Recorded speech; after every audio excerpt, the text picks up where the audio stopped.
The opposite of perseverance is procrastination. Perseverance means you never quit. Procrastination usually means you never get started. Although I consider the inability to finish something to be a form of procrastination.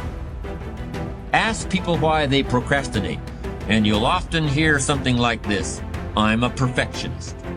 Everything has to be just right before I can get down to work. No distractions, not too much noise, no telephone calls interrupting me. And of course I have to be feeling well physically too. I can't work when I have a headache. The other end of procrastination, being unable to finish, also has a perfectionist explanation. I'm just never satisfied. I'm my own harshest critic. If all the I's aren't dotted and all the T's aren't crossed, I just can't consider that I'm done. That's just the way I am, and I'll probably never change. Excuses sound best to the people that's making them up. You got every excuse in the world. That's why your ain't moving. That's why ain't nothing changed and nothing will change. We are being raised in a generation of people that come up with every excuse in the book as to why they are not winning. You have that as a choice. You actually do. You don't wake up in the morning and negativity, dysfunction, problems, and issues just randomly pop up. These are the people that you have decided to include in your life. So the outcome of your day, your hour, your minute, your week, your month, and your year is always draining, always dysfunctional, and always crazy. Because these are the type of people you've decided to include in your day-to-day life. And there's some of you, you know what you want, but you are not personally willing to do the work it takes to get it. What you're trying to do is do what you've done on this level and get the next level. You like, I'm getting up every day, I'm lifting weights, I'm eating right, and I'm not getting the opportunity. It might require getting up and working out 3.5. It might require you saying no to your friends. It might require you changing your diet. It might require you moving to another city. Whatever it takes, you gotta be willing to do it, and you keep saying you're not there because of something else, because it's easier to blame somebody else. And there are those of you, you were this close, but you compromised. You let your feelings get the best of you. And you let a little pain stop you from your dream. Girl, you was there. You was running your business. You was there. I didn't quit because people didn't understand. I worked harder when people didn't support me. You better grind, because if you don't, you will be stuck at that adversity for the rest of your life. You grown, you got ideas, you got talent, you got gift. Stop shrinking down, stop minimizing yourself. Take the risk on you. Take the risk on you. You owe you. No more excuses. No more, I'll start tomorrow. No more, just this once. No more accepting the shortfalls of my own will. No more taking the easy road. No more waiting for the perfect moment, and no more indecision, and no more lies. No more weakness. Now is the time for strength. And through strength, and through will, and through unwavering discipline, I will become who I want to be.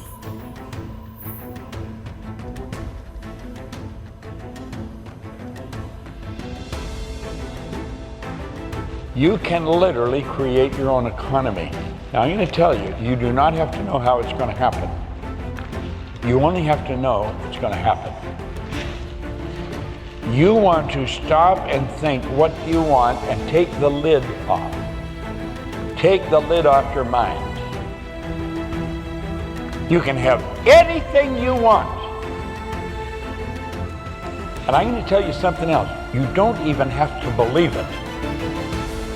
You can say, this is a crop. If you keep doing what I tell you, you're going to start to believe it. I'll explain something now and I'll explain it later, and you may see it different a little later. Our belief system is based upon our evaluation of something. And frequently, if we reevaluate a situation, our belief about it will change. Now, I've been studying the Bible, I've studied various religions. There's only a half a dozen, so it's not too difficult. I had studied all kinds of books on personal development that you could find. And every one of them kept saying, you got to believe. And I'm thinking, how do you believe?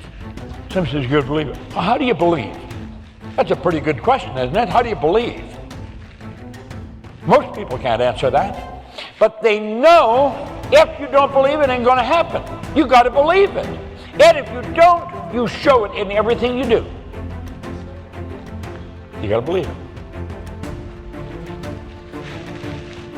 I was trying to figure this out 9.5 years. I was in a coffee shop with a mentor, Leland Bell Van de Waal.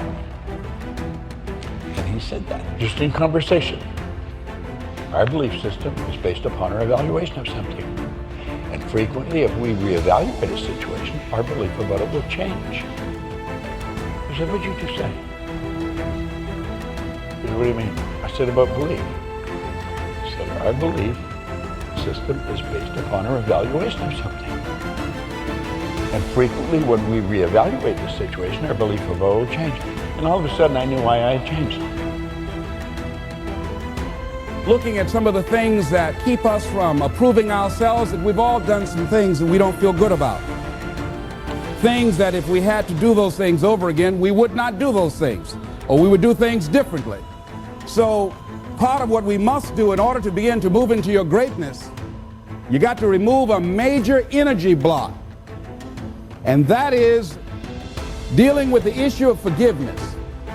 People that have hurt you, someone who's done you wrong. Make a list, and things that you have done that you feel bad about, that you regret. Make a list. There may be a time when you weren't a good father, or a good mother, or a good brother or sister, or you were a bad child, or you didn't do a good job, or you lied, or you were dishonest, or you stole. No one knows this but you, or something you feel good about, so there's a real dog in me to do that.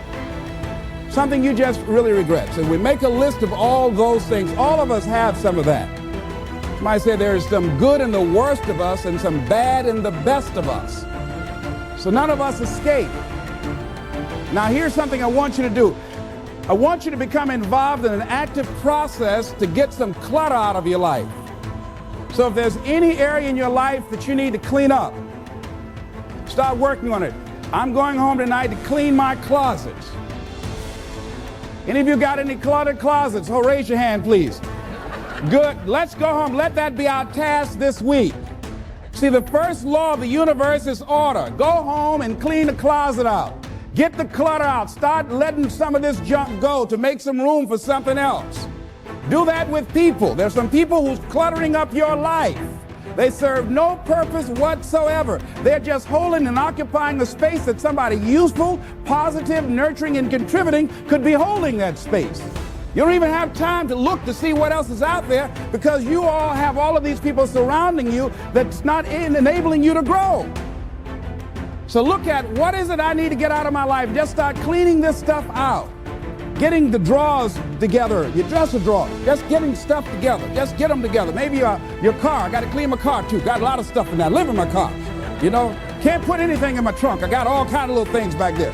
2 of my children back there in the trunk, Everything, stuff everywhere. So I say, hey, let me get this together. See, whatever you have in your environment is a reflection of your consciousness. So you got all that chaos there. That represents some disorganized, cluttered section of your mind. So let's get all that out of there, all right? Work to get that out, clean that up. Relentless is more than just a mindset. It's a skill set, it's a mindset, it's a way to kick ass. We talk about kicking ass and taking names. Well, when you're relentless, you've kicked so much ass, you can't remember all the names because it becomes irrelevant. The name that they remember is your name. That's what relentless is being about. It's not about others, it's about yourself. It's about taking yourself to a level that only few people can achieve. The mindset is completely different. It's learning to step on their throat. It's about killing the competition. Your fiercest competitors are cutthroat individuals. All they want to do is win. And they want to win over and over again. It's not just a one-time thing. Success is repeated many, many times. You can have a skill set to do a lot of things. Okay, you can train, you can read a manual, you can do all these different things, but a skill set only works if you have that mindset.